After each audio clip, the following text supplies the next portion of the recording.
Chers amis, bonne fête de Pâques. Le Christ est ressuscité. Alléluia.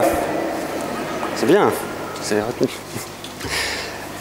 Alors, vous avez entendu juste avant l'Évangile un texte en grégorien, enfin en latin. Et c'est par là que je voudrais juste commencer avec une phrase qui me marque beaucoup. En français, ça donne « La mort et la vie s'affrontent en un duel prodigieux. Le maître de la vie mourut, vivant, il règne. »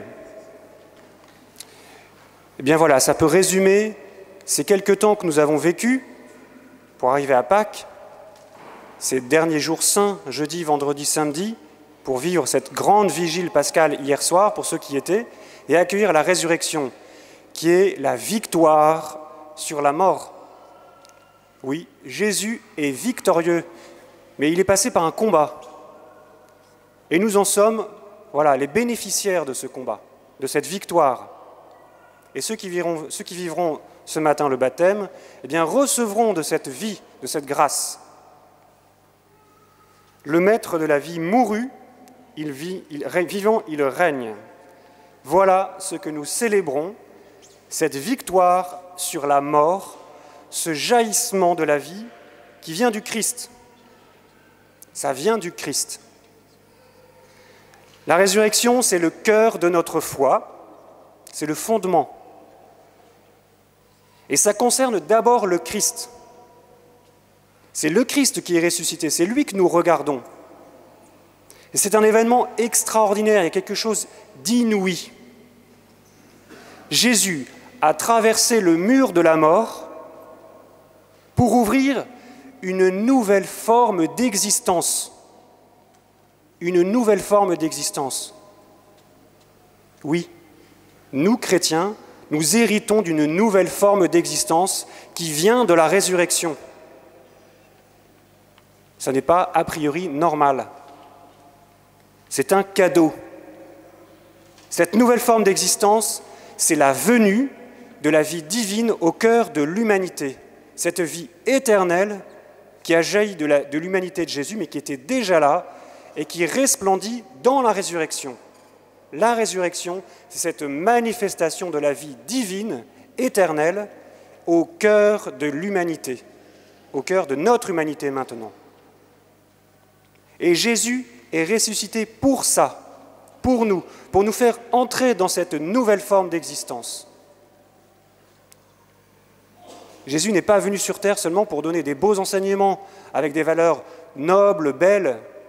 Non, certes, il a donné tous ces enseignements, mais il s'est donné lui-même, il s'est engagé, il a donné sa vie. Et c'est ça notre cœur, le cœur de notre foi. Il est mort pour nous, pour faire jaillir la vie, pour nous donner cette vie. Alors c'est possible que ce matin, vous arriviez avec cette joie que vous avez pu vivre depuis hier. Pour ceux qui étaient à la Vigile Pascale, il y avait un jaillissement de la résurrection, de la joie à la fin de cette vigile, c'était très beau. Mais alors c'est possible aussi que, alors peut-être que la fatigue aidant, vous soyez un petit peu dans le flou, mais vous voyez, la résurrection a quelque chose d'extraordinaire, mais qui nous dépasse, c'est vrai. Et si ce matin, vous avez l'impression que ce que vous vouliez, que ce qui soit changé dans votre vie, en fait, n'a pas encore changé, ou alors peut-être que cette joie n'habite pas encore en votre cœur, eh bien, il faut accepter que cela prenne du temps. Vous voyez, dans l'Évangile, les premiers témoins voient un tombeau vide. Alors, a priori, c'est pas ça qui fait faire la fête. Voir un tombeau vide, ça peut être source d'inquiétude. Et c'est ce qui se passe pour Marie-Madeleine. Elle se demande, elle ne comprend pas pourquoi le tombeau est vide. Et la première réflexion qu'elle a, c'est on a enlevé le corps de Jésus. Pensée, somme toute, humaine, mais qui n'est pas en fait à la hauteur de la réalité de la résurrection. Mais il faut du temps, première étape. Il faut du temps pour que la réalité de la résurrection, ce jaillissement de la vie, puisse transformer ma vie.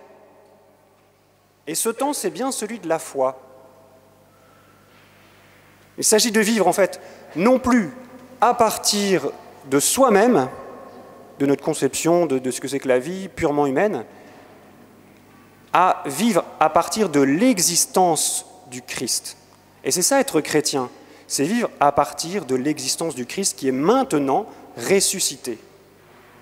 Ça change tout.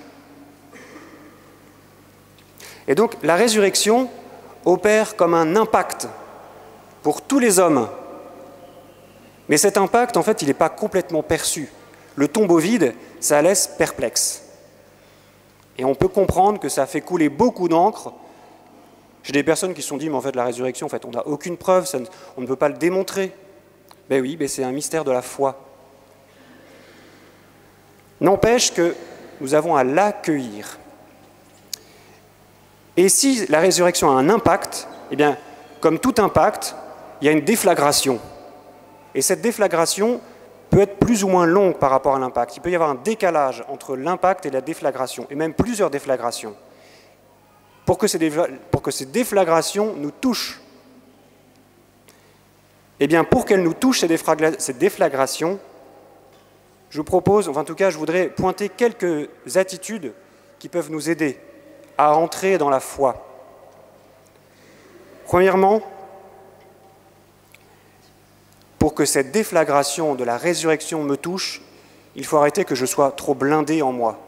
Ça suppose d'accepter de baisser la garde par rapport à des préjugés, par rapport à des conceptions un peu trop humaines, des sentiments un peu trop humains. Vous voyez, Marie-Madeleine, elle avait ce sentiment, ce beau sentiment humain d'aller voir celui qu'elle aime, mais ce n'était pas ajusté par rapport à la réalité de la résurrection. Il faudra attendre encore après pour qu'elle voie Jésus de ses yeux et que Jésus l'appelle. Mais elle vient avec des pensées un peu trop humaines. Donc voilà, il y a cet état peut-être à baisser la garde par rapport à nos conceptions humaines. Et il faut faire le deuil de toutes nos conceptions. Et l'image du tombeau vide nous aide. Vous voyez, le corps de Jésus est absent, il n'est plus là. En tout cas, apparemment, physiquement, il n'est plus là. Et la foi a quelque chose d'une acceptation d'une absence. Absence de Dieu. Par rapport peut-être à ce que on se figurerait de Dieu. Il y a une absence bénéfique qui nous fait avancer. Le corps de Jésus est absent, en fait, pour nous aider à nous ouvrir à quelque chose de plus grand, à cette nouvelle forme d'existence. Et ça perturbe. Mais cette perturbation est bonne pour nous faire bouger de conception. Pour entrer dans une connaissance plus profonde, plus solide du Christ, de Dieu. Pour nous faire percevoir la source d'où jaillit la vie.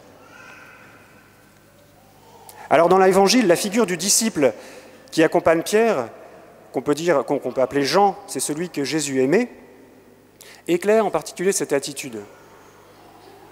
Et je reste assez perplexe devant cette affirmation quand on entend dans l'Évangile « Jean entra dans le tombeau, il vit et il crut ». C'est simple, mais c'est déconcertant. Il voit et il croit. Mais qu'est-ce qu'il a vu pour qu'il croie? Au fond, il a vu la même chose que Pierre, et pourtant Pierre n'a pas la même réaction. Qu'est-ce qui s'est passé? Donc c'est peut-être pas tant la question « qu'est-ce qu'il a vu » que « comment a-t-il vu » Comment a-t-il vu? Et certainement, Jean nous enseigne là-dessus, parce que vous vous souvenez dans l'Évangile, si vous avez bien entendu, Jean n'est pas celui qui rentre d'abord. Il laisse Pierre rentrer. Il a comme une attitude de retrait, une sorte de réserve, une bonne réserve par rapport au mystère. Et c'est peut-être ça qu'il est bon de retenir dans cette attitude de baisser la garde par rapport à nos conceptions humaines pour accueillir le mystère. Il s'agit d'avoir aussi cette attitude de réserve par rapport au mystère. De dire quelque chose est plus grand que nous, eh bien, j'accueille. Mais je prends le temps que ce mystère descende en moi, que ça décante en moi. Donc il y a une retenue par rapport à ce mystère. Et hier, si vous étiez là, vous avez entendu les témoignages des catéchumènes. Et je me souviens qu'il y en a un qui parlait de cette rencontre qu'il avait faite avec le Seigneur à travers une retraite. eh bien, c'est justement le propre des retraites qu'on peut faire en silence, ou alors voilà, dans un monastère, ou je ne sais pas, mais pour être au calme et accueillir la révélation de Dieu à travers la parole, mais accueillir la présence de Dieu. Et il a fait cette expérience de la rencontre du Seigneur. Il a pris une bonne retenue pour accueillir ce mystère. Voilà ce qui nous est possible de vivre pour entrer dans la foi. Ça, c'était pour cette première attitude. Deuxième attitude, et que nous révèle aussi l'Évangile, c'est notre rapport à l'Écriture. Vous avez entendu aussi, à la fin, l'Évangile nous dit, jusque-là, en effet, les disciples n'avaient pas compris que, selon l'Écriture, il fallait que Jésus ressuscite d'entre les morts. Selon l'Écriture. Alors nous, on n'est pas comme les disciples, parce qu'on hérite de 2000 ans de christianisme, où on a relu, relu les Évangiles, et toute la Bible. Alors peut-être que, voilà, on n'est pas aussi éclairé que ça, et qu'on peut encore grandir dans la connaissance des Écritures. Mais en tout cas, nous avons cet accès à la connaissance de Dieu à travers les Écritures. Et c'est ce que nous avons vécu aussi hier soir dans la vigile. Nous avons parcouru toutes les Écritures, tout ce qui concernait la résurrection, de la Genèse, donc ce premier livre de la Bible, jusqu'au Nouveau Testament. C'est extraordinaire de voir toute cette cohérence, tout est lié. Dieu nous parle à travers les Écritures. C'est une longue déclaration d'amour. Dieu nous parle d'amour, il veut nous toucher au cœur à travers les Écritures. Sa parole est vivante. Elle est vivante justement parce que le Christ est ressuscité, il est vivant. Et donc, nous pouvons percevoir cette vie à travers les Écritures. Et justement, en vivant aussi cette retenue pour se dire « Seigneur, dans ta parole, tu es présent, c'est toi qui es là, tu es vivant. » Et cette expérience, c'est vous seul qui pouvez la faire. Et pour finir, je voudrais finir par une image sur cette foi dont on parle. Hier, vous avez eu droit à une image de la foi avec le vélo. Eh bien, je voudrais finir avec l'image de la foi avec cette activité, vous connaissez peut-être la Via Ferrata. Pour ceux qui font de l'escalade, ouais, c'est cette activité où on est attaché avec un baudrier, puis on accroche notre mousqueton à un câble qui nous fait avancer avec sécurité sur un chemin assez plus ou moins périlleux. Eh bien, la résurrection est ce fil qui est tendu entre notre humanité et Dieu. Jésus, en ressuscitant, a tendu ce fil entre nous et Dieu. Nous pouvons entrer en relation avec Dieu. Nous pouvons entrer dans cette vie divine. Il l'a fait, il a noué l'humanité avec Dieu. Mais n'empêche que ce n'est pas tout. On ne peut pas attendre passivement que la résurrection coule en nous, en attendant que tout soit transformé par Dieu. Ça ne marche pas. En tout cas, vous risquez d'attendre très longtemps. Il faut se mettre en route. Et nous, on le voit là, les disciples, ils courent, ils entendent la nouvelle de Marie-Madeleine, ils courent, ils entrent dans le tombeau, ils regardent, ils sont actifs. Eh bien, nous aussi, nous avons à nous activer, et la foi est peut-être ce mousqueton que nous pouvons attacher à cette corde, à ce filet, ce câble tendu, pour avancer en sécurité et pour rester attachés à cette vie divine. Nous n'avons pas nos racines désormais, avec la résurrection, nous sommes enracinés dans le Christ. Nos racines sont au ciel, tout part du Christ, ressuscité. Et donc, gardons les yeux tendus vers le ciel, comme nous l'invite cette deuxième lecture. Si vous êtes ressuscité avec le Christ, recherchez les réalités d'en haut. C'est là qu'est le Christ, assis à la droite de Dieu. Pensez aux réalités d'en haut, non à celles de la terre. Alors, il ne s'agit pas de fuir les réalités terrestres, mais de reconnaître et de croire que depuis que le Christ est ressuscité, la lumière nous est faite sur notre origine et sur notre fin. Nous sommes faits pour Dieu et nous avons nos racines en Dieu. Attachons notre mousqueton sur ce filet qui nous fait tendre vers le Seigneur, la vie éternelle. Amen.